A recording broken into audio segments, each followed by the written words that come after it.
Banda Neira.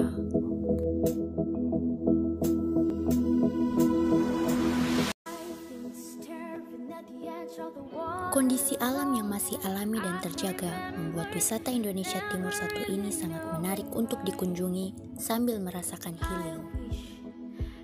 Banyak yang menyebut bahwa Banda Neira merupakan sepotong surga dari timur karena pemandangan indah yang memukau dari segi pegunungan, pantai, dan panorama alam lautnya. Banda Neira adalah salah satu pulau di Kepulauan Banda dan merupakan pusat administratif Kecamatan Banda, Kabupaten Maluku Tengah, Maluku, Indonesia. Pulau Neira sendiri menjadi salah satu bukti bahwa Indonesia pernah dijajah oleh bangsa Eropa melalui tempat-tempat bersejarahnya.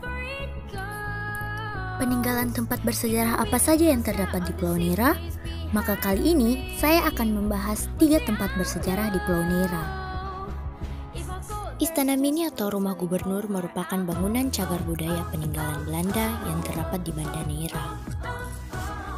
Dinamai Istana Mini karena bentuknya yang menyerupai Istana Negara di Jakarta, tapi dalam bentuk yang lebih kecil. Istana Mini adalah sebuah bangunan yang didirikan oleh Belanda pada tahun 1622. Dulu, sebelum Belanda menguasai kota Batavia atau Jakarta, Belanda terlebih dahulu menguasai Banda Neira. Ini karena Banda Neira kaya akan pala, rempah termahal di pasar Eropa di masa itu. Ini dibuktikan dengan adanya Istana Mini, yang dulunya tempat ini difungsikan sebagai tempat tinggal pejabat VOC serta kontrolir, dan digunakan sebagai tempat penyimpanan rempah-rempah. Terdapat juga kisah menarik pada bangunan Istana Mini, yaitu pada salah satu jendela kaca di bagian tengah bangunan utama yang menghadap ke halaman, terdapat goresan tulisan berbahasa Perancis.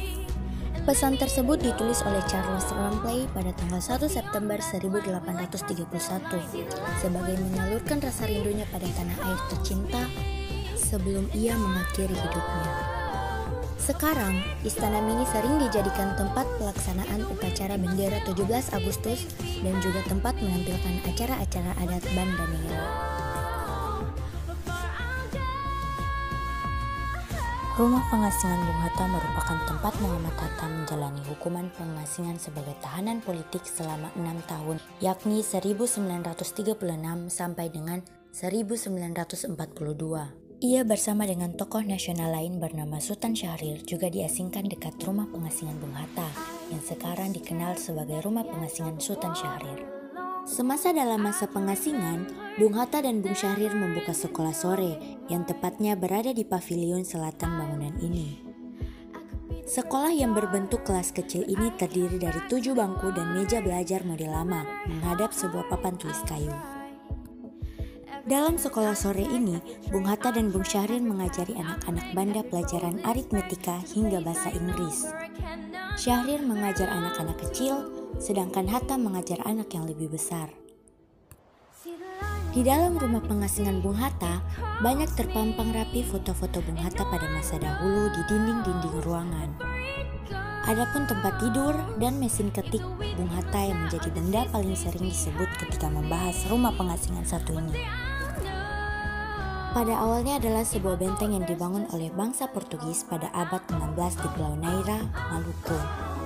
Lama setelah itu, di lokasi benteng Portugis tersebut kemudian dibangun kembali sebuah benteng oleh VOC atas perintah Gubernur Jenderal Peter Both pada tanggal 4 September 1611.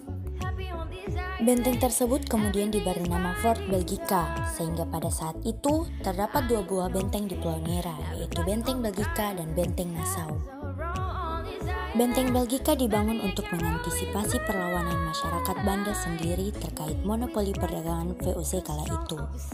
Benteng Belgica dibangun dengan ketinggian 30 meter di atas permukaan laut.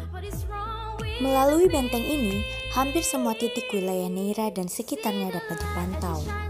Letaknya yang strategis berada di atas Bukit Tabeleku dimanfaatkan tentara VOC untuk mengawasi gerak-gerik kapal yang melakukan penyelundupan rempah-rempah dan mengintai tentara Inggris. Nah, dari ketiga tempat bersejarah itu, mana nih yang paling kalian tertarik untuk dikunjungi? Atau sudah pernah kalian kunjungi?